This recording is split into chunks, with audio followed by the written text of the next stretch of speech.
My name is KevinJJohnston. This is the Kevin J. Johnston Show, where we bring the news and the stories to you that no mainstream media is ever going to touch. Why? Well, yes, we got balls and they don't. It's really that simple. We've got a former member of parliament coming on the show tonight to talk about the Canadian banking system. It's about to be shut down. Without further ado, let's get right into this. Here's someone that knows Trudeau, Justin Trudeau, the turd, on a personal level, someone who used to hold political office within Parliament of Canada, who's got amazing stories to tell, but knows everything that you all need to know now about the imminent collapse of the Canadian bank. Rob Anders, welcome to the show. Always a pleasure to see you. Good to be here. Thank you, sir. All right. So let's get right into this. You were a member of Parliament in Calgary for how long? 18 and a half years representing Calgary West. I took over the seat from Stephen Harper. Oh, did you? I did. Okay. So what Stephen Harper, for those who on TikTok from all over the world who don't know, was the previous prime minister to jihadi Justin Trudeau. I didn't hate him. I didn't hate Harper. I never actually found any of his policies to be annoying enough where I would say I hate the guy. My thoughts, Rob, you can correct me if I'm wrong. I thought that the way he ran the country was okay. And I felt that if he had just maybe not done the one-trick pony thing, he put all of his belief in oil in Canada, and that tanked.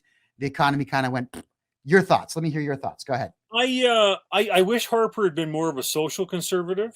He was an economic libertarian, but even though he says that, he claims that, the CBC got a bigger budget. The bureaucracy grew. So we could have and should have done a lot more. Now, admittedly, to give him his credit, the GST went from 7 to 6 to 5. Good.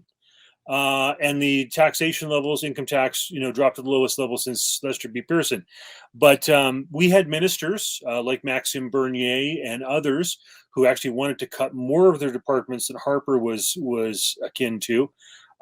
So there were some guys, even in the cabinet, who were more conservative fiscally probably than him, Maxime Bernier, Jim Flaherty, etc. So I actually wish that he had been stronger as an economic libertarian, and I also wish there had been a socially conservative element there. But anyhow, it is what it is. Rob, let's start talking about Parliament for a second. Sure. Someone who went to Ottawa all the time, and it was probably pretty cool for you because the taxpayers paid for your plane tickets. I'll tell you this, though. You get tired of the plane. I did about 100 flights a year for over 18 years, about 2,000 flights in total. You feel like a part-time flight attendant. You don't like planes and airports after you do that many flights. So it's not a perk. No. You know how it works? Seriously? The first 2 months, you think, oh, I can go to Tuktoyaktuk. I can go to Toronto. I can go to Montreal. I can go to Vancouver. Oh, rock star. Then when your friends phone up and they say, hey, Rob, you want to go dancing? You want to go to a movie? You want to go out for dinner? You go, oh, I'm going to Tuktoyaktuk. I'm going to Toronto. I'm going to Vancouver. I'm going to Montreal. And so it's depressing because you lose all of your friends because they don't call you anymore because you can't go. You're voting. You're doing this, whatever. And then eventually, at some stage, you realize when you're 4.5 hours one way, 5 hours the other way, depending on headwind, it's your time when your cell phone doesn't ring, your staff can't get you, and you can just read a book or chill out and watch a movie, and it's chill. That's how it goes in terms of your thought process on plans. Okay, very good. So the taxpayer paid for you to go. You had to go begrudgingly, usually it seems. You'd go to Parliament. So we have Parliament that you can see on television where you've got right now Trudeau's going, I'm a loser and I'm going to point my finger like this. And then Pierre Poilievre will say something clever over the floor.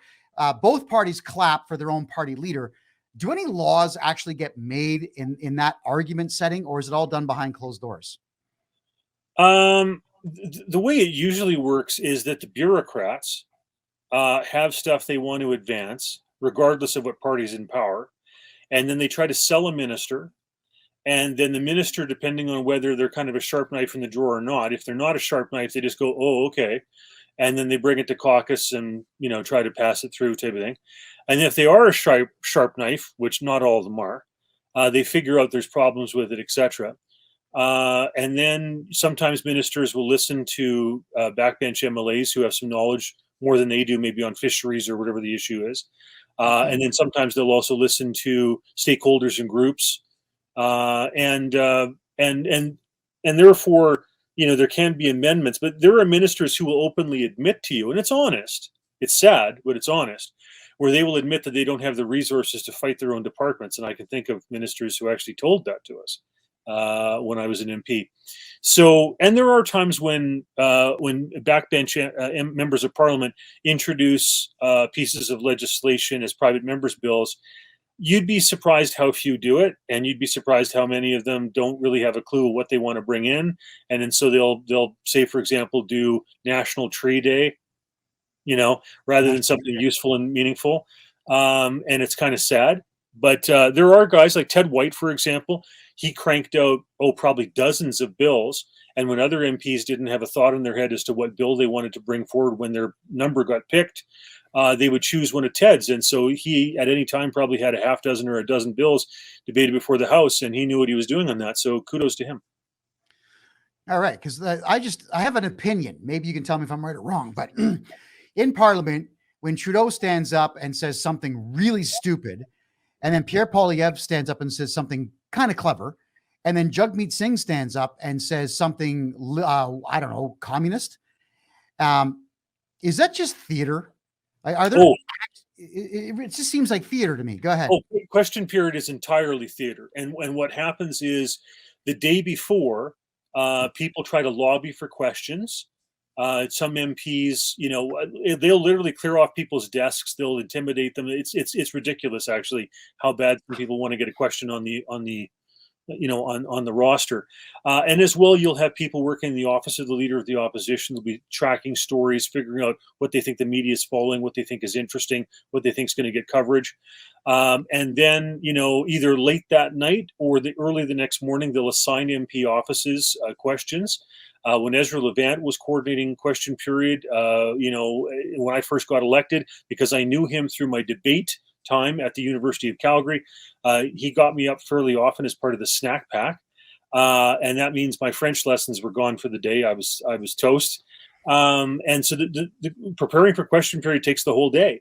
So your staffer Angela was a good question preparer with me. She was a debater and had that background with her husband as well. We used to debate at intercollegiate business competitions and Western McGowan championships in Western Canada.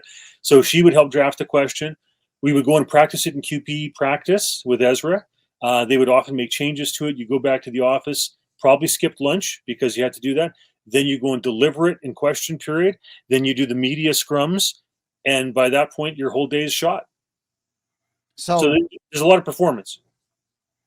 What does the performance actually do, out of curiosity? Does it solve anything? Well, the real upside of it is this, that on the government side, on the ministerial side, they have people in, let's say, for example, Alan Rock's office or whichever minister you choose, and they have to research the various issues. They have to figure out what do they think could come up as a question for their minister. So they'll have a big binder, and they might have two binders, who knows, 20 issues, 30 issues, 10 issues, whatever it is that might come up in their portfolio.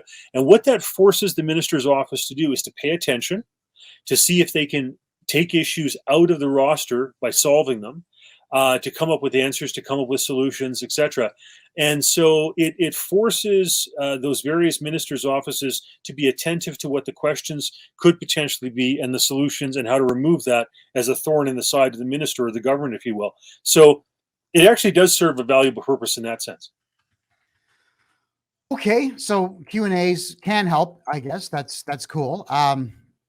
My thoughts are on this Mr. Speaker thing. I know that you have to have a speaker at the head of the table, if you will, to keep everybody level. So instead of me shouting at Trudeau, if I was the leader of, I don't know, the True Freedom Party or something, I can't shout directly at Trudeau. I have to look at the Speaker of the House and insult Trudeau through the Speaker of the House. Now, why is it that you can't address the other party leader over the floor? It's always got to be turn your head. One, because that person is standing in a sense, as a representative of the majesty of the Queen, King, etc. Another thing is that it can get hot. And I've seen members literally come to fisticuffs sometimes, like Daryl Stinson and Jean Charest, etc. And so the reason you have two sword lengths as the distance between the desks is so they can't fight each other from their respective desks. So it can get hot, and so that's a way of making it so that the debate, the nature of it is all directed through the speaker. So let's put it this way. I've been involved with the 50th anniversary of the Commonwealth Parliamentary Association in London, and you see some of the new democracies and some of the ones that have went away from democracy and come back, like Zimbabwe, for example. Mm-hmm. And you realize that how we do it is very important, because there's 50 some countries that are part of the Commonwealth, and our rules and procedures that we've done and developed in Canada, along with Bouchane's, along with Erskine and May and stuff, those rules of procedures that they reference, that stuff's very important, because that is civilization. And I have seen guys who are thugs that, back in their own country would probably put a 9mm bullet in somebody for bringing them water without ice. So to have that civilization, that sense of parliamentary procedure and how it should be done is very important, and is a civilizing influence not only for Canada but for the world. Well, that's something I have to agree with. Is that if you want to say that you're a civilized country, you got to be polite in your parliamentary system, or in your Senate, or wherever else it might be. Now, I'm getting a lot of questions here in email and all over the social media, because we're on like 40 different social media sites tonight. Everyone's asking about this Bill C-63, okay, where Trudeau wants to lock Canadians up for life if you misgender somebody online or say something offensive online. What are the odds of this thing passing? Go ahead. Well, I think pretty good, because as long as Jagmeet Singh wants to get his pensions, he got elected in a by-election in Burnaby in 2019. He's not pensionable till he's in for 6 years, which is 2025. So he wants to stick around long enough to get a pension. That's the same thing he did when he was in Queen's Park in Ontario. So there's that. I'm hoping. Hold on. Jagmeet Singh, the leader of the NDP, is going to help Trudeau vote in Bill C-63 to lock us up for life so he can get a pension? Yeah, probably. Sometimes it's that banal. Yeah. And now, one thing that could happen to our benefit, because he is so, kind of self-interested that way, is that if, like, his numbers were quite high in January, and had they stayed high and kept high or increased, then he could have potentially pulled the trigger on a budget vote and we had a spring election, for example. And then as a result, he would leapfrog Trudeau. Pierre Poilievre would become prime minister. Trudeau would drop down to third place. Jagmeet Singh would go from leader of the third party to the official opposition. And therefore his salary would go up, his pension would go up. And even if the NDP was disgruntled with him for whatever reason, because he wears more expensive suits and watches than I have, then they wouldn't come out against him because he was leader of the opposition. And wow, that's as good as Jack Layton ever did. And he would get a big pension and all that type of stuff. And that would have been a beautiful scenario to get rid of Trudeau. But sadly, the numbers for the NDP are softening up. So I don't know. We'll find out, I guess. All right. So I guess then we blame two people. If Canadians start going to jail for life for misgendering people online because of Bill C-63, it's Trudeau and Jagmeet Singh that we have to blame. Yeah, okay. Is there anything that the Senate in Canada can do to stop that from happening? Well, I'm going to say something, and it's not well known kind of publicly, but when Trudeau was looking to get the Emergencies Act, he had it in the House of Commons because of support from the NDP and the Liberals, but he had trouble in the Senate, and a lot of those senators were appointed by Jean Chrétien. So Jean Chrétien's never going to sing this. He's never going to talk about it. He's never going to ballyhoo. But I'm fairly confident that he told some of the senators that were appointed in his time, don't give him that power. And thank goodness he did that. So they told Trudeau he didn't have the ability to marshal it through the Senate. And so you have to give some of those senators credit that they didn't give him that power. Okay, so there's a chance this thing won't go through. A chance, small chance, it seems. Well, you can hope, yeah. Is there any way that Trudeau can threaten the senators in Ottawa with jail time if they don't vote his way? The senators are pretty hard to touch because they don't have to come for nomination. They're there till they're 75. The longer they sit in the Senate, like if they get appointed, they're usually gracious and kind of kissing the ring of the person who put them in for the first few years. But after they've been there for a while, especially after the person who appointed them is gone, they kind of operate autonomously, kind of onto themselves. And so they're like herding cats. If you think herding cats in the House of Commons is hard, it's even harder in the Senate. And thank goodness for that, because that's why Trudeau didn't get emergency powers. Okay, so we should still be concerned about this Bill C-63. Absolutely, yeah, for sure. Rob, do you think it's possible if Bill C-63 goes through that it's going to pass the Senate with actual life sentences for misgendering losers? Is that something that can actually happen? I hope not, but I have seen strange things happen, and I'm hoping that once again some of the Chrétien senators realize that this is a bit over the top. Like, to give Chrétien his credit, he didn't allow same-sex marriage under his time, because he would tell the caucus, "My name is Chrétien," which means Christian in French, and he said, "Not on my watch." And the reason it went through was because Marzolini, the Liberal pollster, told the caucus that, this is under Martin, that if they went ahead with it, they were going to lose a certain amount of votes, percentages to the NDP, but that they were going to gain on the other side of the equation vis-a-vis the Conservatives, etc. So it literally was a 1 point difference in terms of what they would gain with the NDP versus lose to the Conservatives. So I think if memory serves me correctly, they were going to lose, I think it was 3 points or something like that to the Conservatives, and they were going to gain 4 against the NDP. So it was a 1 point advantage, and Martin said, "Okay, sounds good for me," and he went with it. So it was just literally that ridiculous. So we'll see. Time will tell. Is there anything that the Canadian people can do to lock Trudeau up before he's out of office? Well, you know what I think the real weakness for him is this whole situation with Wuhan, China, and the jabs.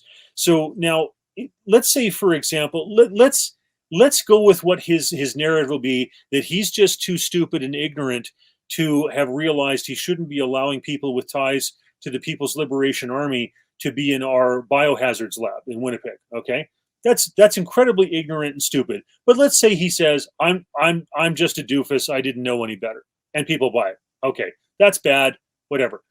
But then after you know that the Chinese were involved in smuggling COVID out of the lab in Winnipeg over to Wuhan to weaponize it, right? Once you know that and you cover it up, and then you want to buy a bunch of jabs off of China so that every man, woman, and child can be jabbed 8 times when you know what China was up to and their intentions, that's treasonous. Like, you can try and you can say the first action was just ignorance and stupidity, which I'm sure he will plead. But when it comes to after you know and you take great lengths to cover it up and buy all these jabs off of them with their evil intent, that's treasonous. I don't know how you get around and skate around that being treasonous. Do you think that Pierre Poilievre, should he win this election, has the balls to actually have Trudeau arrested, like your shirt says, and lock him up? I know sometimes young officers in the RCMP see the law the way it is and say, okay, it's pretty clear cut, we should go ahead and do this. Jason Kenney faced that. Their young RCMP officers realized that over the kamikaze candidate stuff, it's like, oh, this is pretty clear. But the older guys, the older hands, don't want to bite the hands that feed them, right? They know who signs the checks and who authorizes the contracts for them, whatnot. So they were a little more hesitant. I guess we're going to find out. Let's certainly hope so.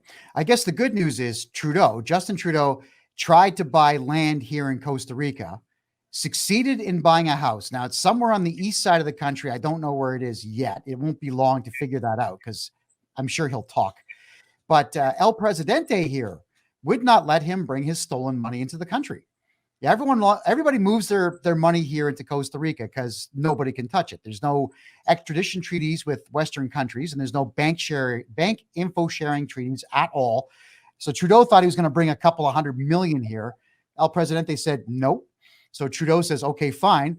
We're going to shut down all the consulates. So there are no Costa Rican consulates open in Canada right now because Trudeau couldn't move his money here. Where is Justin Trudeau going to go after he's no longer prime minister? Where do you think he can go? Well, ultimately hell, But before then, you know, that's the great debate. Yeah, no, I mean, he deserves his comeuppance. I mean, no conservative leader or MP for that matter would have survived and skated through blackface. And I mean, there was a video that was shared with me maybe a week or two ago that claimed to be Ella Grace Trudeau, a teenager now, in a what seemed to be inebriated state, claiming that her father, Justin, was going to steal people's money, which is what we're going to be talking about. Yes. And I checked the age lined up. I looked at the physiology, and I'm like, well, that could be her. Yeah, that's possible. And everybody was recording it on their cell phones because it was such an amazing moment to have transpire. And I shared it around, and he's up to a lot of bad stuff. He's drank a lot of the Kool-Aid from the World Economic Forum. He's the darling and the poster child of Klaus Schwab. There's a lot of stuff that guy has to answer for. Yeah, I guess we're going to move on to banking in just a minute here, but this is kind of on a personal note for me. You and I had a conversation back in 2021 about Trudeau's trip to the Aga Khan's Island. Can you elaborate? Like it was hilarious. What you told me, I had to bite my lips and not laugh out loud because it really was good. Please go tell us what happened. Tell us why Sophie didn't like her husband back then. Well, from what I've heard, and I wasn't on the Aga Khan's Island, I've never been to the Aga Khan's Island, but so in other words, what I heard was that the family, as in Sophie Trudeau and Justin and the kids, went down to the Caribbean. Right. And then Trudeau, Justin, decided that he wanted to break away from the family, and he was with his little bestie friend there, Seamus O'Regan, who was at that time dating some guy, but is now married to the same guy, and some other liberal male functionaries in the party, etc., left where Sophie and the kids were and went to the Aga Khan's Island. And it was a big boy fest without the wife, without the kids. And they were worried, from what I've been told, that this story would get out. So it was easier to just say that he was there visiting the Aga Khan and give a big donation to the Aga Khan Foundation and, you know, suck up and swallow whatever it was with regard to conflict of interest on that, than to admit to the deeper story about him getting away from his wife and kids with a bunch of these liberal LGBTs. To recap what you've said, and I'll summarize it my style.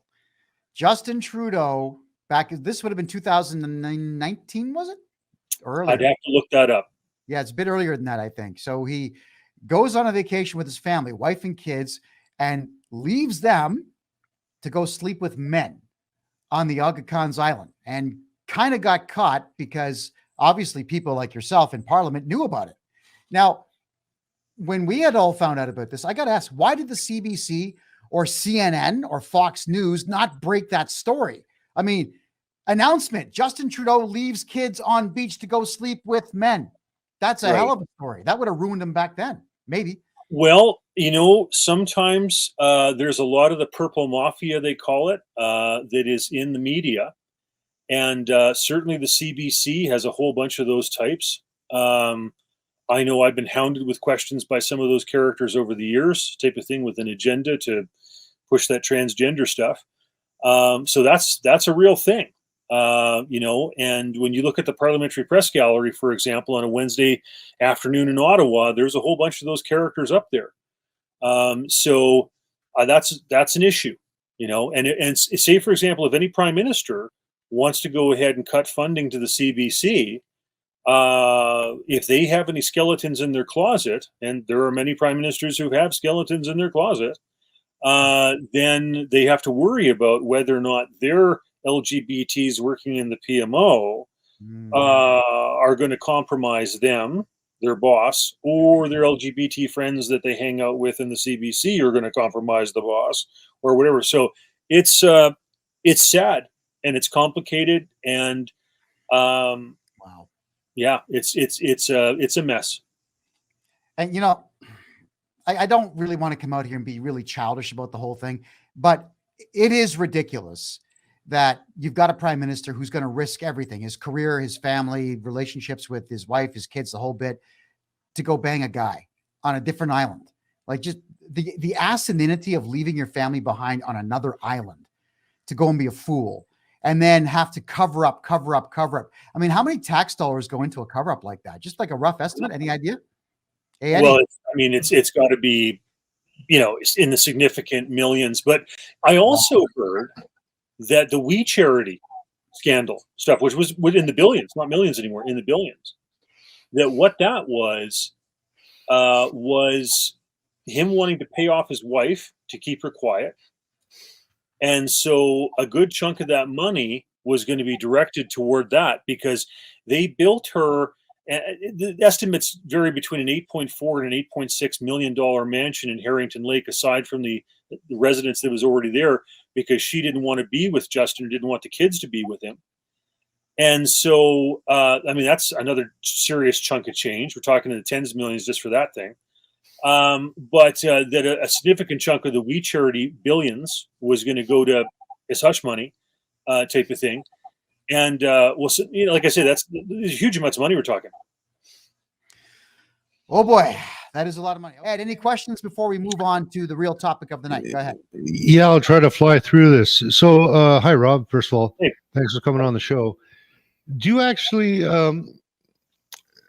as far as I'm concerned, most politicians are puppets.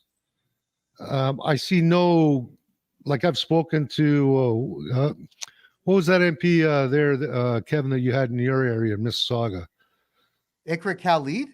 Yeah, she's about as smart as a bad block of wood. She has no idea what the deficit was. Ed, we have people from all over the world watching, so I have to explain who that is. Ikra Khalid is, at the time when she first got her job in the Liberal Party, was about 29 years of age. She had to ask her daddy, because she lived with her daddy, Daddy, I would like to run for political office under Justin Trudeau because I am a left-wing libtard maniac who wants to destroy Canada.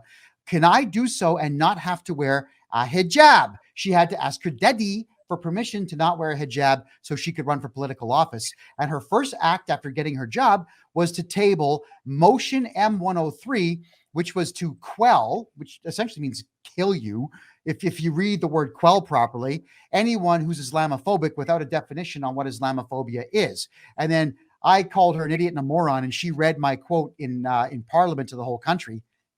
I was proud of that. And then a couple of weeks later, I was charged with hate speech. Yeah, and that's still in the courts today, Rob, 7 years later. So that's still in the court. My next court appearance is in 2 weeks. It's called lawfare, my friend. That's all it is. It has nothing to do with justice. They couldn't care less. All right. And okay, next thing. Do you actually believe that the elections are not rigged? Oh, I think we have serious problems with election integrity. I wrote a memo with probably 12 points on it for Danielle Smith. We have to get rid of electronic tabulators. We have to minimize as much as possible mail-in ballots, advanced polls, statutory declarations. Like with a statutory declaration, you can walk into a polling place, say, oh, I can't find my wallet. I forgot my wallet. And they go, oh, that's okay. Can you just sign the statutory declaration to say that you're such and such? What's your name? Oh, it's Elmer Fudd. Oh, okay, Elmer. Well, do you have anybody who can vouch for you? Oh, yeah, the guy who drove the bus with, Daisy Duck and Donald Duck and Mickey Mouse and Minnie Mouse. Yeah, he's the one who drove the bus for us all. He can vouch for me. Oh, great. Okay, fine. And then set individual vouchers for everybody. And then you drive on to the next polling location and do the same. And I'm not making this up. This was actually used in Calgary Centre. In my riding of Calgary West, we would have I went through 6 general elections, maybe just over 100 ballots that were cast by statutory declaration. Didn't affect the outcome. But in Eric Lowther's riding in Calgary Centre, they had over 10,000 ballots cast by statutory declaration. And Eric got more votes in his second election than he got in his first, but he still lost. And it's because of those 10,000 ballots by statutory declaration. So what I'm saying is, there are people who can still cheat by paper ballot. Okay, Lyndon Johnson cheated to get into the Senate by paper ballot. Lyndon Johnson cheated, or not, I should say, John F. Kennedy cheated in Chicago with Richard Daley in 1960 to win over Richard Nixon. Okay, so it can happen. It's just a lot harder. And all this other stuff that weakens the chain of custody of the ballot, where you can vote outside your right. No, get rid of it all. Just get rid of all that. Just make it so simple. And because otherwise, as soon as you go electronic and tabulation and all this type of stuff, the mechanisms for cheating are there. And you can talk to intelligence officers, from Venezuela and other countries where this stuff was brought in. Every time, every election, the cheat just got more sophisticated. Get rid of that stuff. Yeah, absolutely. Just want to point this out, Ed, for everybody, is for those watching on TikTok, obviously you can't see this, but when I ran for Calgary mayor, first off, I want to say thank you very much for having me over to your place and showing me the history of presentation. I went out and I got a beautiful blue suit after you had illustrated that every politician who's ever won was wearing a blue suit. You even were talking about the color of tie to use, right? So thank you for that, Rob. But the Canadian media put me on the front page of every newspaper in the country. And I had 11 rallies just like this one here, over 5,000 people, maybe more. They were crazy big. Now, Rob, with all the press that I got, do you think, as a former member of parliament, that I only got 1,700 votes in that election? Well, I'll tell you, when Nenshi was up against Bill Smith, for example, okay, what they did is Nenshi proudly proclaimed that Calgary was going to have 100,000 extra ballots, okay, just to make sure they didn't run out of paper ballots. Okay. And then magically, they ran out of paper ballots. And where did they run out of paper ballots? Where were they short? In Southeast and Southwest Calgary, which are 75% conservative, for the federal party, okay, where Bill Smith was polling strongly. And where did they have a ton of ballots? Well, in Center and Northeast, where Nenshi and the Liberals do well, right? I got to explain that, Rob. So in the Northeast, by the airport in the city of Calgary in Alberta, Canada, that's where the airport is, and that's where the Muslims and the LGBTs live. And in the Southeast, it's very conservative. That's areas like Cranston, Seaton, Arbor Lake, and so on. Yeah, it's all white families with money. Like, that's what those areas are. So the seats that have gone Liberal in the past in Calgary are Calgary Skyview and Calgary Center, right? And that's Calgary Center and Calgary Northeast, right? Okay. And so Nenshi there was a surplus of ballots up there, no waiting in line, easy peasy, go and vote. But if you were going in Southwest and Southeast Calgary, there were lineups. Oh, you might want to come back in 3 or 4 hours. We have a shortage of ballots, blah, blah, blah, blah, blah, all this type of stuff, right? And then on election night, the machine crashed for 3 hours, right? Edmonton was counted in 45 minutes. No problem there. Mm-hmm. But the machines in Calgary crashed for 3 hours from 8 p.m. until 11 p.m. And then after all the soccer moms have gone home, they were serving as the scrutineers. Remember, when the machines crash like that, there's nothing posted publicly, so you can't check what some soccer mom got as a result in scrutineering versus what the public record is, because the public record's not posted. The machines crashed. So you can't even check and verify. And then at 11 p.m. when everybody's going to bed, they're like, oh, and then she won, right? So we've had a problem for a while with regard to this type of stuff. And I'm just saying, get rid of this stuff. Go back to paper ballots. And like when we watched the Trump situation vis-a Biden in the last campaign, you don't stop an election in the middle of the night and then say, oh, we're going to resume in the morning, right? And then when you have this situation where you saw literally votes would transfer from one column to the other, it wasn't even that they stopped in one column entirely and the other one kept going. No, that's bad enough. That implies cheating. But you literally saw votes transfer from one column to the next. Come on, folks. Got it. Ed, go ahead. Question, because we're moving on. I'm trying to do this quick, Kevin. Where is Gerald Butts? And just to remind you, Gerald Butts is a prodigy of a gentleman, I don't know if he's a gentleman, a commie called Maurice Strong, who also got Papa Senior elected back in the 60s. Where is Gerald? And what kind of evil is he up to? Great question. But him and Trudeau are obviously buddies. And he's one of these eco guys. For example, Maurice Strong was wanting to create this huge swath of territory, basically going from Canada down to Mexico, that was anathema to any form of business, etc. And he spent a lot of time at the United Nations. I think more and more of us are skeptical about the UN and some of the agendas that come out of there, the World Health Organization, etc., etc.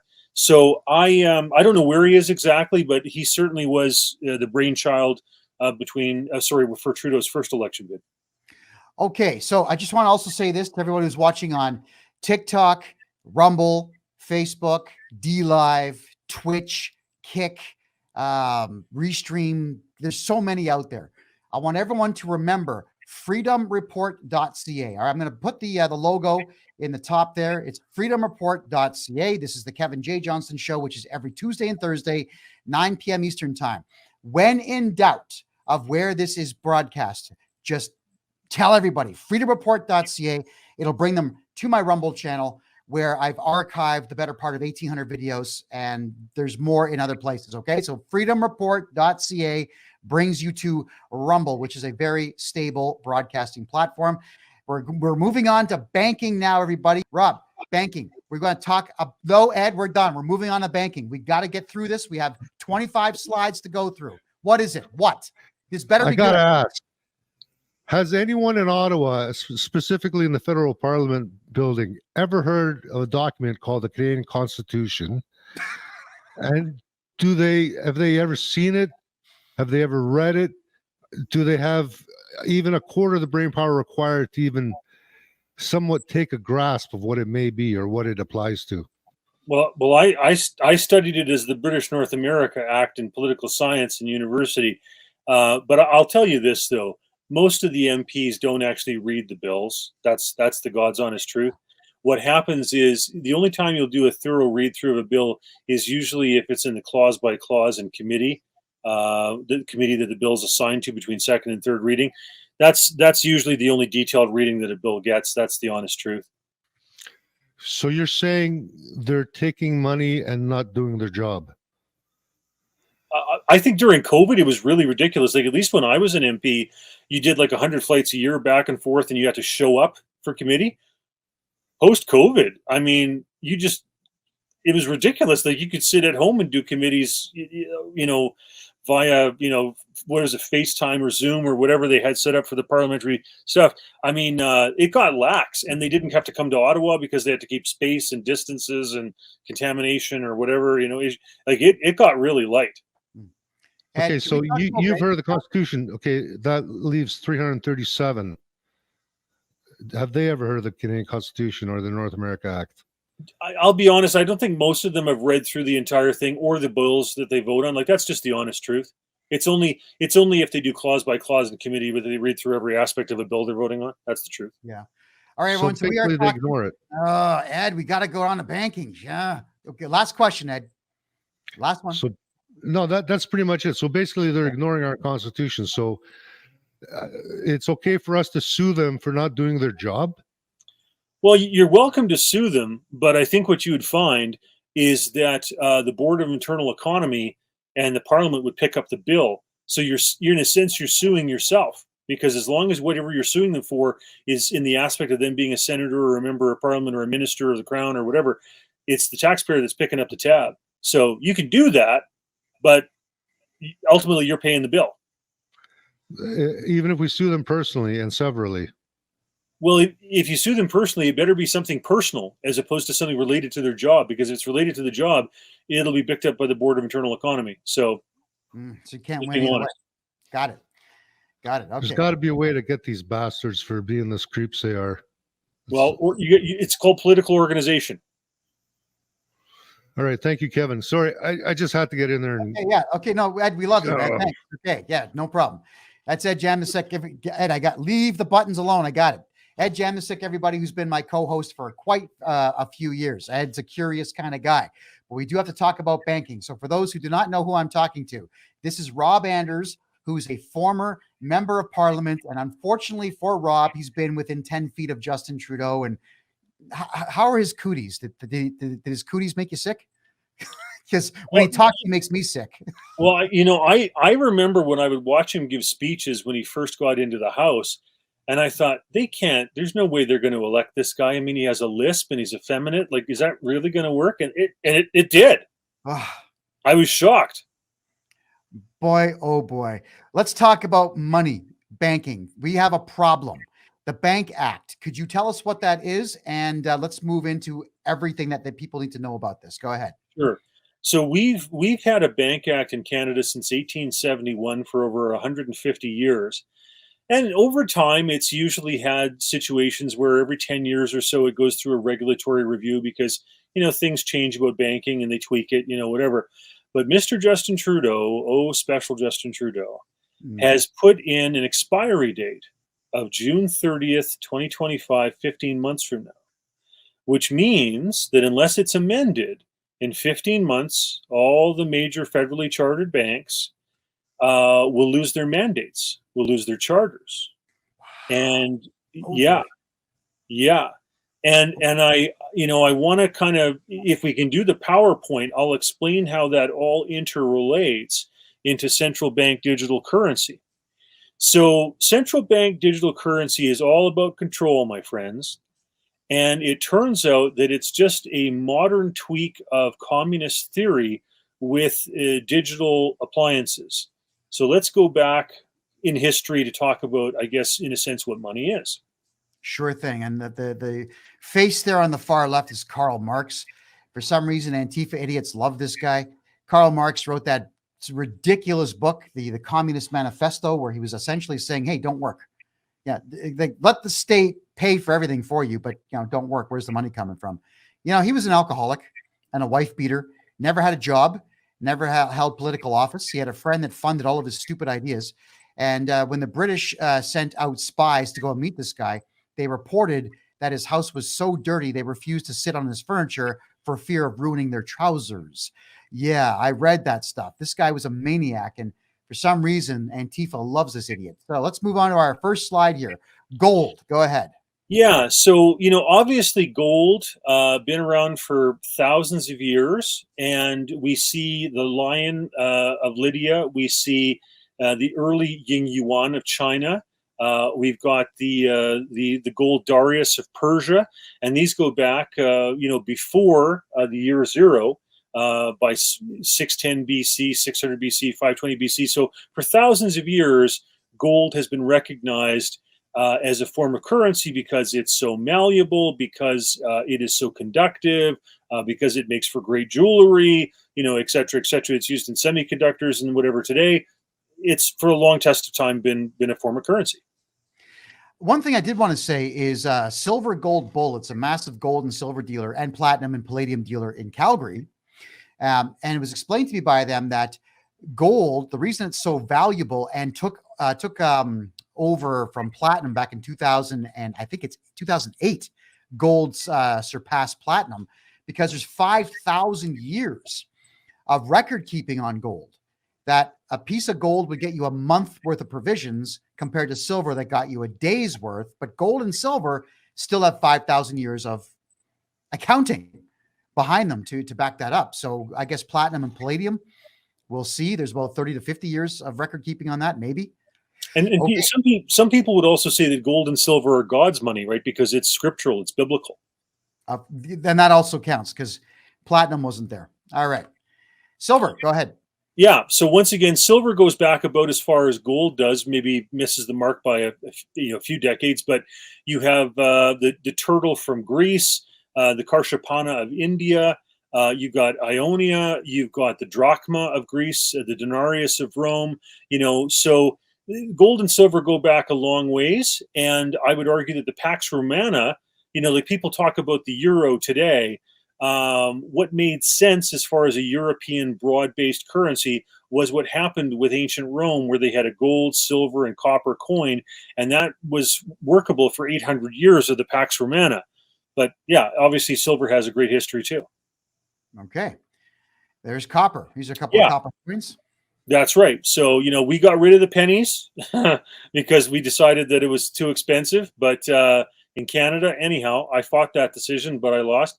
Anyhow, but here we have copper, right? So they had copper spades in China and the assis of Rome. So once again, it just shows you that the Romans had all three of these. And there was issues, like, for example, about the shaving of coins, right? So in ancient Rome, the worry was that people would shave coins to diminish the value or take a little bit of the silver, gold, copper out. Well, that's the reason a lot of coins today, and it's done a mimic of this, they have that edging, that serrating around the edge, so you can tell whether or not a coin has been shaved. That's the reason those were stuck into coins. Yeah, I heard about that. That's what actually started devaluing Roman currency, where people would just shave a little bit off the edge of every coin that they came across and smelt that down and make their own bars. It's bizarre. That's Apparently, Canada, I don't know what year we stopped using silver in our coins, but the Americans were just stealing our coins and melting them down too. Right. So yeah, I think it was 68. And that coincides with Trudeau. No, right? yeah, Trudeau Senior, right? Definitely. That's right. The communist. All right, so free banking. What's this? Yeah, so I want to talk about this. This was a beautiful period in Canadian history. We should be very proud of this because we had the longest lasting free banking period in the world from 1817 to 1914.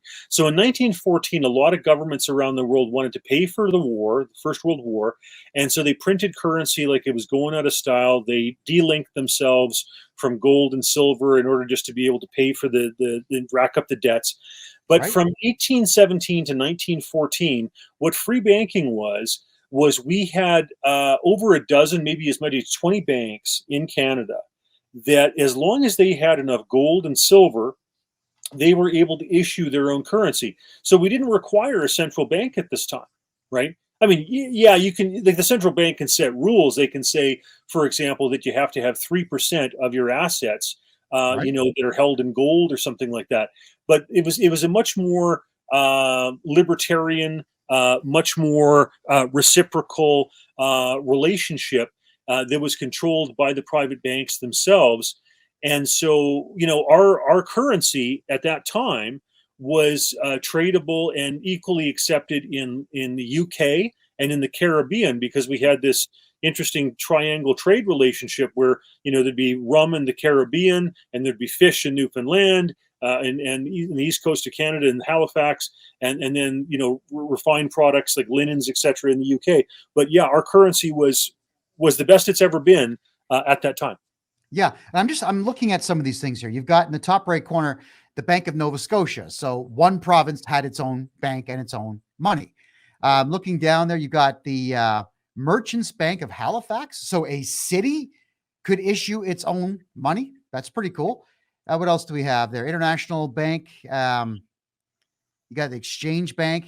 So there's a lot of, it seems to me that there were a lot of private banks in Canada that were able to produce just enough currency to keep money flowing. It was a beautiful system. And when you see how badly compromised where we're at today, and where it could potentially get worse with central bank digital currency, you'll realize that this period from 1817 to 1914 was absolutely magical. And it was the longest lasting free banking system in the history of the world that I know of, in terms of a reserve, gold or silver, for the notes that were circulating. It was a beautiful thing. It didn't require much at all of a central bank. It really was a beautiful system. Yeah. So I'll just point out two more things here. So the Bank of Upper Canada, that's modern day Ontario. So that had its own bank. On the far right side, you've got the Bank of Montreal. So a city, or I guess a colony at the time, had its own money. Phenomenal. Next slide there, we get the same thing, I guess, here, right? More currencies. Yeah, and the reason I wanted to show that was I wanted people to understand how prolific this was. In other words, we had dozens of banks that were issuing this currency based on what they held in either gold or silver. It was a magical time. It wasn't issued by a central government. It was done by the private banks themselves. They all complied with regard to what they had to have as a reserve in either gold or silver. And the banknotes could be issued in Canadian dollars or pounds, and could be exchanged in, Jamaica, the Bahamas, obviously Canada, Newfoundland, Great Britain. It was a beautiful time, and you'll see how badly compromised things have come since then. Yeah, next slide. So go ahead with this one. All right, so this Karl Marx fella, along with this Frederick Engels, writes this book in 1845 called The Holy Family. Now, he was known for a number of other things like Das Kapital, the Communist Manifesto, etc. But in this one, he lays out basically how he wants to abolish money. And he didn't get to actually do it because he was just this kind of philosopher who hated his father, didn't like that his dad was an industrialist, and was kind of growing up as a rebel in rebellion to his father.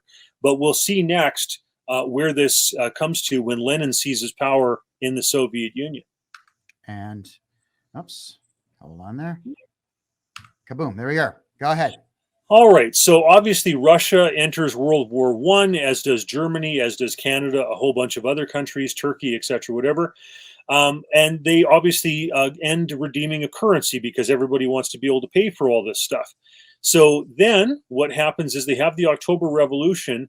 Within a month, in November 20th exactly of 1917, they had 12 banks holding 80% of the capital. And I just want to point out that Russia had more banks than Canada does. Like when you look at the major federally chartered banks in Canada, it's easier to nationalize the banks in Canada today than it was in Russia in 1917. So weigh that and keep that in mind in terms of everything we're going to go through here.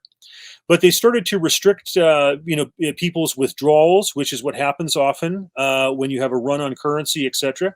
Right. So then in 1918, they go ahead and they start, raising taxes. They basically nationalize a bunch of industries. And so even people who own their own business where it's just them as an employee, those become nationalized. Just think how ridiculous that is when you nationalize a business where it's just one employee. But that happened. And so you had this situation where £1 in 1918 was worth 45 rubles. And the inflation rates are ridiculous, right? 598% in 1 year, 1,376%, et cetera, et cetera. And it gets so bad that eventually you have one of these pound sterlings is the equivalent of over 5 billion rubles. And I want to point this out as well. In 1921, Lenin introduces the new economic policy, the NEP. I don't think it's just a coincidence that the national energy policy by Pierre Trudeau has the same name. I mean, his father was very much enamored with communism. So the Americans, try to save the Russians. Originally, they were actually pro-revolution because it was getting rid of a monarchy, and they were pro-democracy. But Herbert Hoover realizes that this is terribly wrong. Writes back reports of Trotsky, murdering, teachers and nuns and priests by the tens of thousands. They send over 237 ships. They set up 21,000 kitchens. They send over 768 million tons of flour, grain, rice, beans, pork, milk, sugar. They employ 125,000 Russians to help with the loading, hauling, weighing, cooking, serving of the food. But the Soviets, despite all of that help, they're worried that literally the socialist experiment will disappear from the face of the earth because they have up to 10 million people starving to death. And so they begin to relent on this Marxist idea that Lenin is trying to carry forward to actually eliminate money. So you're talking about the Russian Empire was considering getting rid of money based on the whimsical garbage that came out of the mouth of Karl Marx. Is that essentially it? Well, when Lenin took over in 1917, they literally did try to eliminate money, but it wound up that 10 million Russians were starving to death within 4 years of their attempt to do that. And when 1 out of 13 people is starving to death, they worried that the socialist experiment in the Soviet Union would fade from the face of the earth.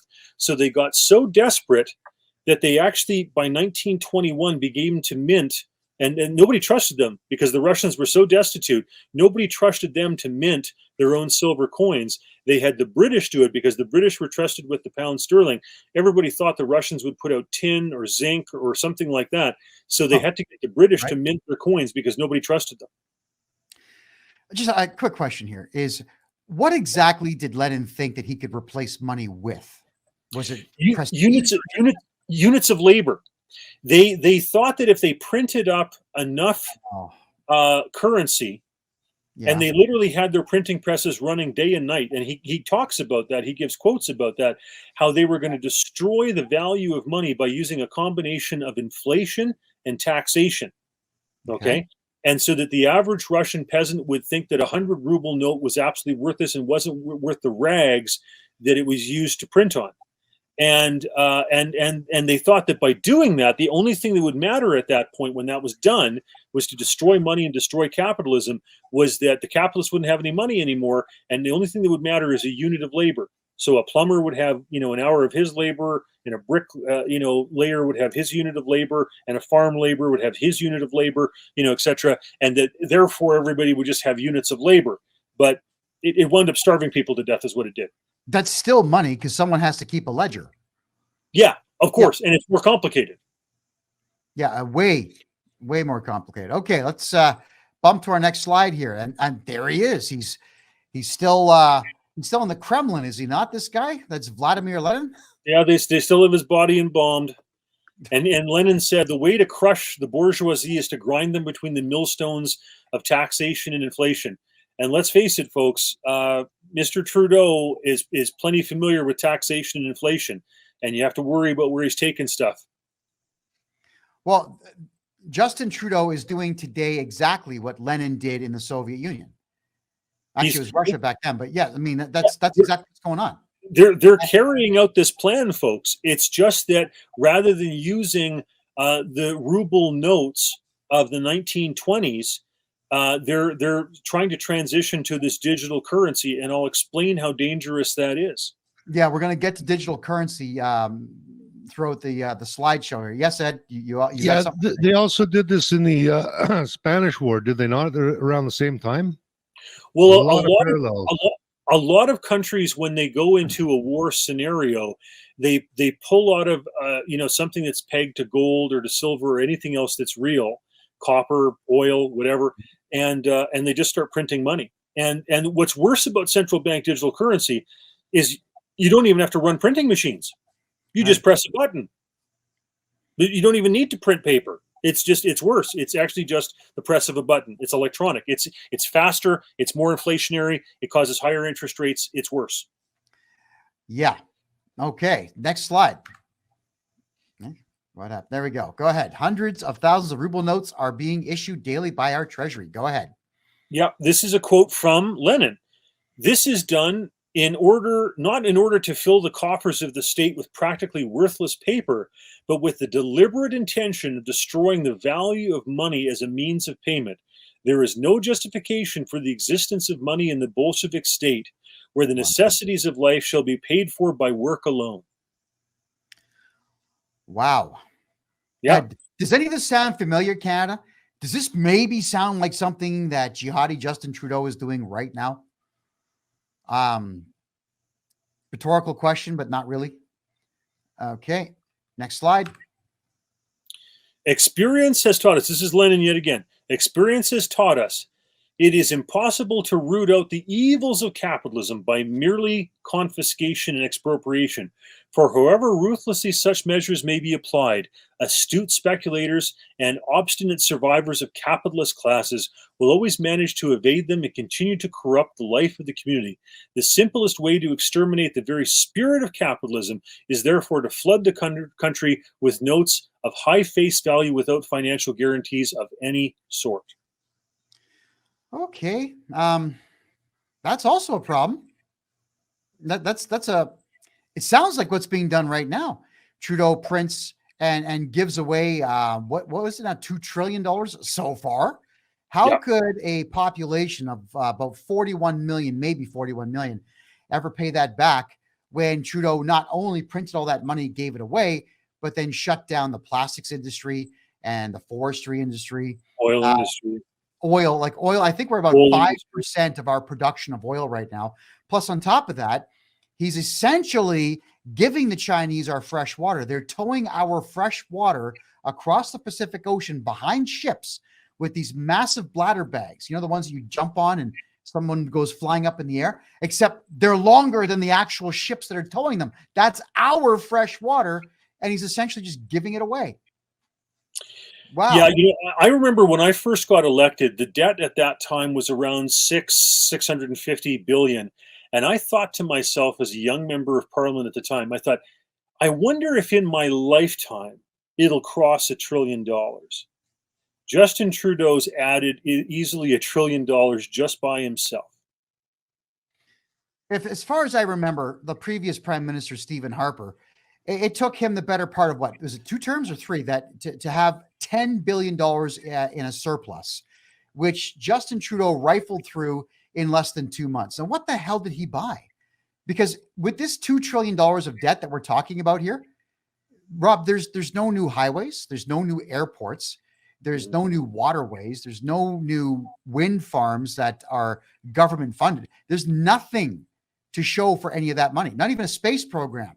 And you want to talk about how stupid we are as a country. We're not even spending money on our own culture. Our satellite is Alouette 1 and Alouette 2.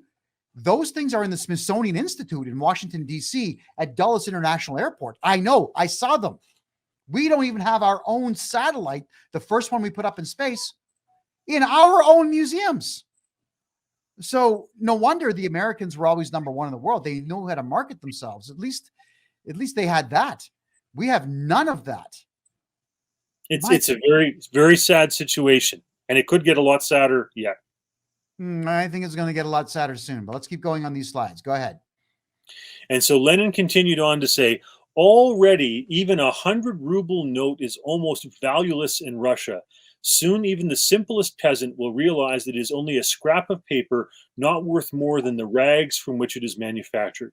Men will cease to covet and hoard it as soon as they discover it will not buy anything, and the great illusion of the value and power of money on which the capitalist state is based will have been definitively destroyed. And again, he was going to replace it with units of labor, and nobody was around to keep the ledger. So if you are a plumber and you plumb for an hour, it's worth something. Yeah. But to whom? Right. And here's something to think about in relation to this quote as we go on. Yeah. Canada is one of only 12 countries that has no gold bullion reserve. The only gold Canada has is either the stuff that's in the ground that hasn't been mined out yet, or the stuff that's in the mint in Winnipeg or in Ottawa to mint coins. We have no gold bullion reserve. The Americans stopped selling off their stuff, and they have 8,000 tons of it. The Germans have 2,000 tons. The Chinese supposedly have 3,000 tons. The Russians have 2,000 tons. Canada has no gold bullion reserve. So when the stuff hits the fan, that currency that we've got, that plastic that we've got, will have nothing to back it. Yeah. Who got our gold? Well, they sold it off and spent it. That's what happened. I'm dumbfounded. I can't even ask a follow-up question to that statement because it is that stupid. My God. It is. Next slide. What happened here? Yeah. So, this is just showing people, proving that, he wanted unlimited spending authority, right, when COVID hit. And I'm going to give credit to Scott Reid, one of my former colleagues in the House of Commons. He almost single-handedly made sure that Trudeau did not get unanimous consent, to spend as much money as he wanted at the beginning of the COVID situation. Okay. And there you can see where he's talking about raising the debt ceiling, 1.4 trillion, etc. So I'm showing people that he literally has blown $1 trillion. And if he gets central bank digital currency, he won't even have to print the stuff. He'll be able to do it with a press of a button to create even more currency for higher interest rates, higher inflation than we have now. Yeah, and he'll turn the Canadian Mint into low-income housing for all these maniacs being brought into the country. Yeah, that's exactly what he'll do. I can't imagine anything different being done. My God. Oh, okay, Rob, next slide. So just to show you what the results of that were in the Soviet Union, in 1921, the official estimates, their own admission, okay, said that 5 million people starved to death. The unofficial estimates are easily 10 million, which is, out of a population of 130, it's 1 out of 13 people. Now, Zaporizhzhia is an area that's now in Ukraine. It's the largest nuclear power plant in Europe. The problem right now is that the dams have been blown. It doesn't have enough water. There's a risk of it, for example, overheating of the reactor breaking down, another Chernobyl, but with even bigger consequences. But this here is a picture of a boy in Zaporizhzhia who was found guilty of killing his 3-year-old sibling. Okay. And there were many butcher shops, dozens of butcher shops that were charged for selling human flesh. This is when you get rid of money, okay, and you get rid of any medium of exchange, and you literally what winds up happening, this is 4 years in, folks, the starvation is so severe that you have this type of situation happening where this child, this little boy is eating his own 3-year-old sibling. This really happened. Rob, I was talking about cannibalism taking place in Venezuela when I was running for mayor of Mississauga. And I got a phone call from an unusual group. There's about 60 people on the line listening to me talking about the fact that Venezuela had put all of its plan into oil and was subsidizing food and rent to its citizens because oil was doing well to the tune of almost 80%. And then when oil dropped, all the subsidies went. So food obviously went up in price between 5 and 20 times. People ran out of money, ran out of food, ate their pets. Then they went hunting, couldn't find anything else. Then they went to the zoos and they were hunting zoo animals. Then eventually there was cannibalism. Now, when I brought all of this up, I've got all these people in the room. Oh, no, you're lying. We're not voting for you. That would never happen. No, everything's fine. And that's the problem here in the Western world, is that we haven't read our history books. We're not talking to people like you. That's for sure. And we're not paying attention to what human beings really are. Now, I'm going to bring this picture back up. That kid, he's starving. Look at him. You can see his ribs. You can see his trachea through his skin. You can see everything. And the possessed look on his face. He's not proud of having eaten his brother at all. Yeah, one of the sayings they had about that situation was that first, the people who wouldn't lie starved, because when the commissars came around to collect the grain, they told them where the grain was, even for the planting of the next season, and that got taken. And then the next people to starve were the ones who wouldn't steal, because they wouldn't steal grain or food or meat or something from the neighbors. And then the last people to starve were the ones who wouldn't eat others. And that's what was left alive in some of those places after. You can read this stuff, by the way, chapter 5 in the book called, is it called The Bloodlands? The Battle of Europe between Hitler and Stalin. And it goes through, because the Soviet archives were opened under Yeltsin. And you could read all the KGB directives and everything else. It's horrifying to read chapter 5 of that book. I've read that at some Holodomor ceremonies, and it gives you chapter and verse of exactly what happened to starve those people to death. Deliberate. Obviously, that's deliberate. And I'm just trying to maybe get you to explain to me, if you can, the thought processes of a leader like Lenin starving out his people, the thought processes of Justin Trudeau now starving out his people. Have a look at downtown Calgary, downtown Edmonton, downtown Vancouver, downtown Toronto. The homelessness is out of control. Everybody's hooked on fentanyl, and now the government is giving fentanyl to all of them. And for those who don't know, the Canadian government has locked me up, like I said, for 7 months of my life. You know what they were doing to pacify the prisoners? They weren't giving us airtime outside. They weren't giving us gym equipment to work out on. What they were doing was drugging everybody up with fentanyl and powdered cocaine pressed into a pill. There's a sleep agent. If you crush it down and snort it, it gives you a high. And there is also heroin. They were actually giving the prisoners this stuff in the remand centers in Ontario, in Regina, and in Calgary. Absolutely and ridiculous. and I will verify and corroborate that, because I know that some of my friends, I have many friends who've done jail time as a result of COVID. Art Pulowski being 51 days in, he will tell you and he will corroborate those stories. That is exactly true. I was sickened by it. I couldn't believe it. I mean, Ontario, the province of Ontario, where Toronto is, everyone, the amount of pills they were giving out was mind numbing. So they must have had a stash somewhere in that building, because what they had in Maplehurst prison, as far as I could tell, there were 12, they call them ranges, where you're held pre-trial, which I still think should be illegal, but you're held there. There's between 32 and 52 guys per range, and they all got drugs, all of them. Then there was the area for people that got sentenced after a court hearing. There was over 500 that I knew of, and they were all getting drugs.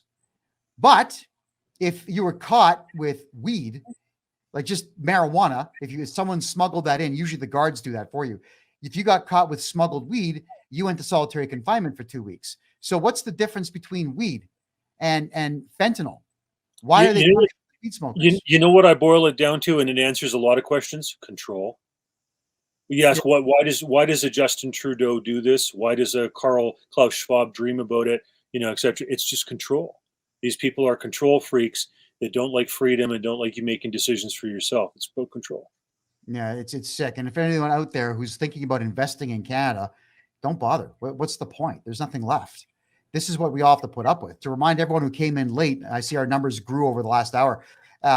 Bill C-63, we've just spoken with Rob Anders here, who is a former member of Parliament who knows Trudeau on a personal basis here, is saying that Bill C-63 could get through. And could you please tell us, scale of 1 to 10, what are the odds? 10 being high. Yeah, I hear you. I'm going to say it's better than 50%. I'm going to give it a 7. Oh my God. 7 out of 10. Yeah, and you were in Parliament for quite a few years, so if anyone's going to know, it's you. Frightening. I mean, there is a chance the Senate amends it or blocks it. There is a chance that the other parties pull the trigger on the budget. We go to a spring election.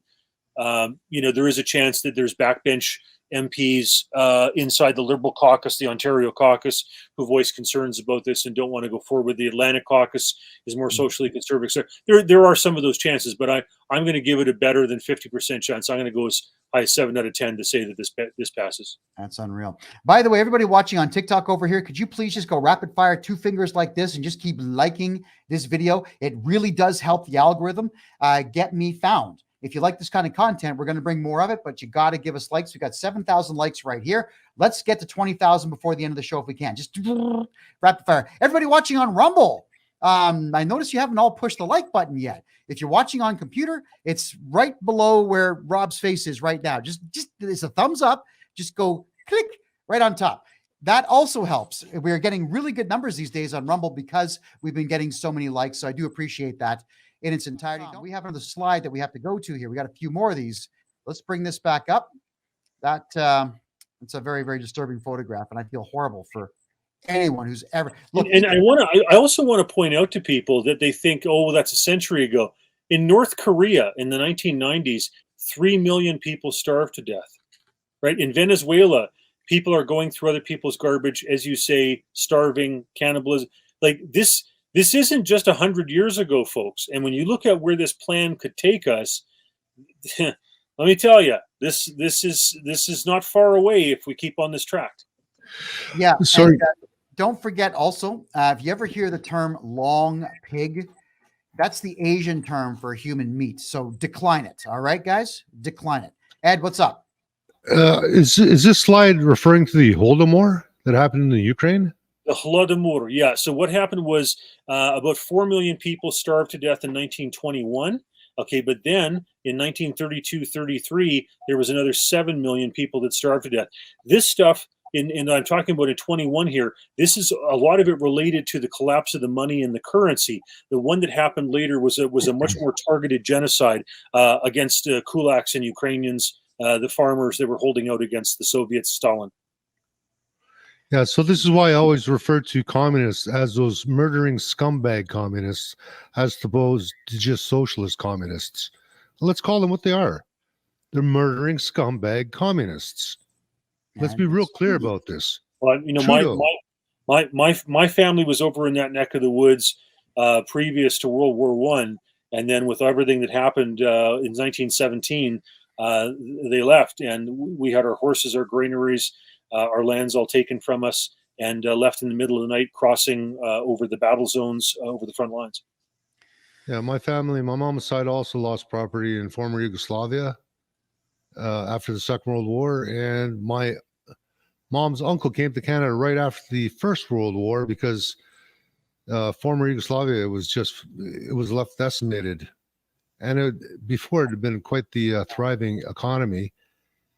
And having cousins that were growing up in former Yugoslavia, I would save money and buy a cousin a spray paint can, like one of those power sprayers, because they knew the guy was a painter. Says this should speed things up. Maybe he can make some more money. That's what started his business. That Binks $200 or $250 spray can, which was not available in the 70s or late 70s.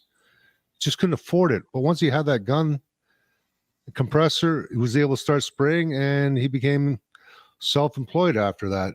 But without that gun, no chance of getting ahead. Just none. And that's socialism, people. Sorry, Rob, I got a question here in the TikTok room, which is actually pretty good. Brown Eyes Blue is asking, can we ask if Trudeau will be held to account for anything that he's done? Well, I sure hope so. Like I said, I think the most treasonous act, he's done a lot of terrible things. But when you buy so many jabs off of China, after you know that they used your biohazards lab in Winnipeg to take out COVID and to weaponize those things and turn them into the Wuhan laboratory, disaster that was, and you go ahead and you buy that much jab material off of them, enough 8 times for every man, woman, child. If that's not treasonous, I don't know. Like, it's treasonous enough to allow them access to the biohazards lab, but then after you know and you cover up what they've done to go ahead and buy those jabs off them, I don't know how you argue that's not treason. Why does Canada have a biohazard lab in Winnipeg? Well, I guess you could say that any country, if you're going to be dealing with Ebola and you're going to be dealing with COVID and SARS and, various things, you want to be able to have some place where you can, understand this stuff, whatever. But I think there does have to be a reckoning with regard to this idea of weaponizing or with gain of function. Like the rationale that they would use is to say, oh, well, if we give it gain of function, then we can anticipate how it could potentially harm a human population. But I think it's quite obvious with COVID that gain of function was used to kill people. And it wasn't just in a lab. It wasn't just experimentation. It was used to weaponize and kill people. My own father died after his 3rd jab. And it was hard for my mother to accept that it might have been the jabs that done it. But my dad was a very healthy guy, better cardio than me, ate better than I did, way less fat, etc. And yet he died of a massive heart attack. No doctor would have said that. Nobody would have predicted that of my father. And it turns out he was one of many in the seniors complex that my mother and father lived in out in BC. So people have to come to terms with the fact that, that was weaponized and it was done to harm. Yeah, well, let's hope then. We actually don't know because there's no confidence vote in Canada, is there, that could remove him? Is there actually a way to remove the prime minister aside from his party removing him? Well, you can have a no confidence vote, but it depends on how Jagmeet Singh or the Bloc Québécois are going to vote. I think that the Conservatives would vote in a heartbeat to remove him from office, but you have to have those other parties, because it's a coalition situation, a minority government, to be able to vote to also remove him. And I'm frankly surprised that the caucuses inside the Liberal Party, like the Atlantic Caucus, which is more on the socially conservative side, or the Ontario Caucus, which is watching their numbers plummet and go through the floor, usually when a prime minister, when his numbers, when the party's numbers are below the opposition, which they have been for quite some time, and when his personal numbers, the prime minister's personal numbers, are below that of his party, he is therefore the drag. He is the one dragging it down. And most other leaders in those circumstances would leave, but Mr. Trudeau is not. And I think it's partly because he's trying to cover his backside. He realizes just how complicit he is with regard to these treasonous acts. And I think he's hanging in there to the bitter end, hoping that he's going to be able to crash this whole thing around him, stay in power, stay ahead of the RCMP, stay ahead of charges that are pending, etc. But yeah, he deserves to go. He does. And I'll say this, I give credit to Liberals like Stephen Ledrew, former president of the Liberal Party, and Dan McTeague, a former member of Parliament whom I served with, that are also calling for his ouster. Those are Liberals who are sticking, their necks out and going out on a limb to recognize that this guy is acting, egregiously and doesn't deserve to be the leader of the party or the country. I applaud them, because that's not partisan. Those are people who are longtime Liberals with, their skin invested in the game that want to see him gone. So let's get back then now to our history lesson here in reference to communism and the destruction of money. So I'll bring the slide back up. This, again, was the young boy that ate his sibling. Definitely wasn't happy about it. But now we want to talk about calories. So we have McDonald's fries here. I just have to say this to McDonald's. I know you didn't pay us to put those logos here, and this image is fair use. So don't bother sending me any more letters from your lawyers. Okay, go ahead. So what I'm demonstrating here is you think about all the food that we eat in a given day. Well, the calorie intake in the Soviet Union, when they were trying to get rid of money, dropped from 3,820 calories a day down to 2,680. And that's the equivalent of 3 poutines down to 2. And I'm not talking a juice with that. I'm not talking a milk with that. I'm not talking a Coke with that. That's just that. And end of story, period. And these are the people who lived. Obviously, there were 10 million who starved to death, who didn't get this many calories, who starved to death. But this is for the people who lived through it. All right. And not that you should be eating 3 containers of poutine a day. This is just a visual reference. That's all that it is. All right. Next slide. Go ahead. What do we have here? Yeah, so this demonstrates how serious the situation got, where these people who were determined, obstinate to eliminate money, finally had to turn to the British to print up a silver kopeck in 1921, of which, like I said, I actually have a copy here because I want people to understand, this is all very real. And then by 1923, they were printing up gold kopecks. They had to stoop to once again dealing in gold because the Soviet experiment was about to perish from the face of the earth with everybody starving to death. So even they had to relinquish on this absolutely ridiculous idea of eliminating money. But mark my words, folks, this central bank digital currency stuff is on this path for control and elimination.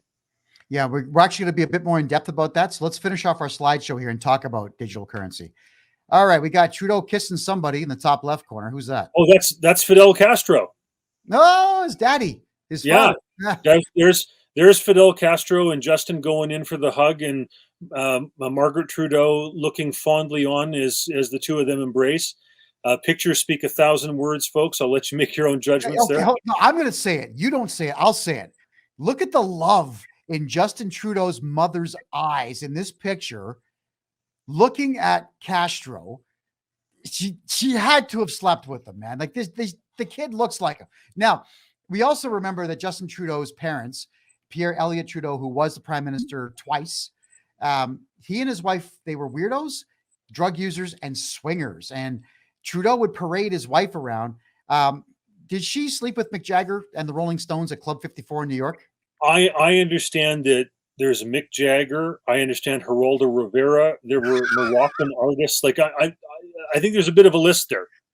Yeah, we know there's a list because there's always that photograph of Justin Trudeau's mother wearing no panties, sitting down on the floor, and you can see everything. I didn't want to see everything, but you can see everything. So they lived a very unusual lifestyle. And there's also, of course, the floating rumors that Trudeau's senior, Pierre Elliott Trudeau, was pimping her out to gain political favor with others. And she really wasn't that hot. So, I mean, how desperate were these guys he was pimping her out to? It's, I think if Justin Trudeau would be willing to tell the entire family background of what he experienced as a child, I think we would be shocked. I think we'd all be sick to our stomachs. Ed, you had something to add? Yeah, let's not forget that Fidel Castro's oldest son, he had many kids. He died about 4 or 5 years ago, but on his deathbed, he always resented Justin Trudeau because in Fidel's eyes, he was the best, he was his favorite son. I want to validate what you said, because I know people from Latin America, Venezuelans who have left that country as political refugees, who are very connected to the political system down there, involved with the Christian Democrats, and have met. Okay, I know people who've met Maduro and Chavez and Castro and know these people, and they all corroborate what you've just said. Wow.